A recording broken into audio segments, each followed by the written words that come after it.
Bonsoir. Ce soir, j'aimerais vous parler de mes derniers achats. Qu'est-ce que j'ai acheté comme disque récemment?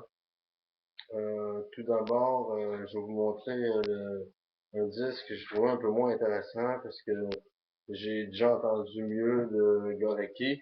J'ai Gorecki, Concerto et Cantala.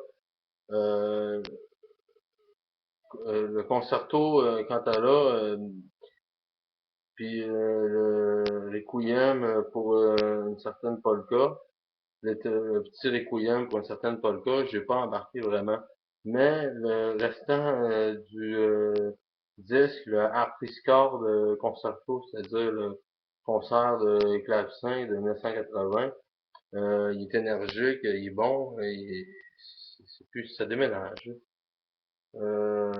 Ensuite, trois danses, plus 34, c'est la même chose, c'est quelque chose qui déménage encore.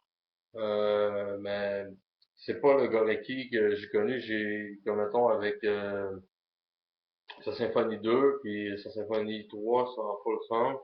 Bon, ça, il t'offrira jamais, mettons, ça, Gorecki, mettons, là, il est mort, mais ce que je veux dire, c'est comme son meilleur, mettons, c'est sa symphonie 2 et 3 là.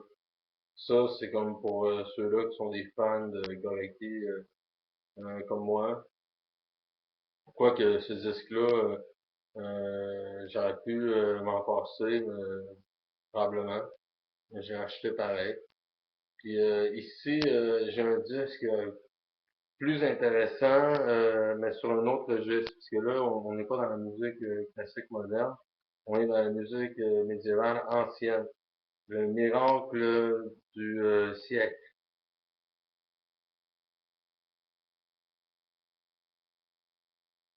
Ok, ça c'est un disque allemand. Le livret il est en allemand. Si je pourrais me plaindre pour une chose, que, mettons, c'est pas traduit en français ou en anglais, mettons, fait que c'est juste en allemand le livret. C'est plate, là, mais comme on a un beau livret, mais on peut pas le lire à moins de comprendre l'allemand, là.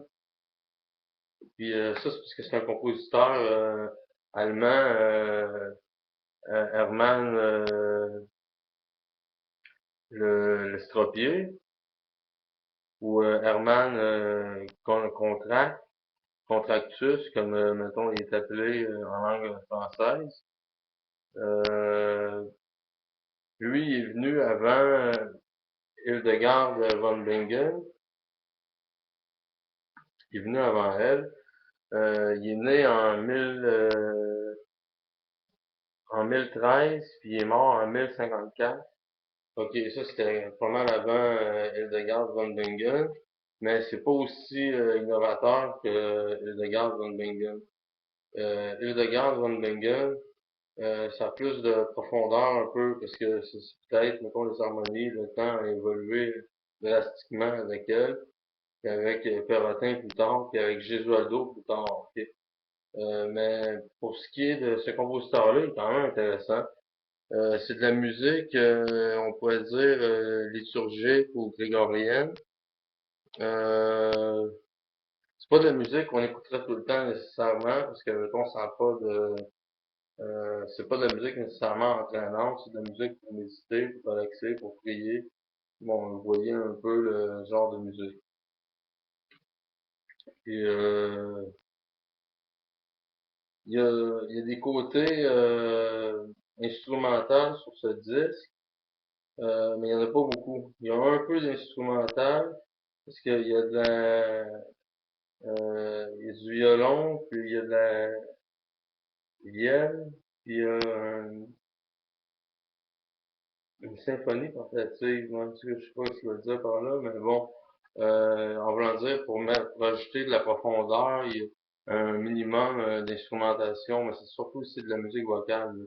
De l'instrumentation, vous l'entendez comme très peu, puis rarement, puis des fois, puis mais si vous écoutez ce disque-là, c'est pour la musique vocale, là. Puis moi, j'ai trouvé ça bon, comme mais en même temps, c'est sûr que ça, c'est pas Hildegard, puis c'est pas Perrotin non plus, ok? C'est un illustre compositeur, mais c'est un compositeur intéressant parce qu'il était quand même canonisé par l'Église catholique. C'est le genre de musique que vous pourriez entendre à la messe, probablement.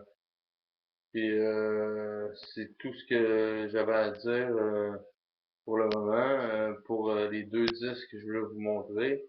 Puis j'espère que vous avez apprécié.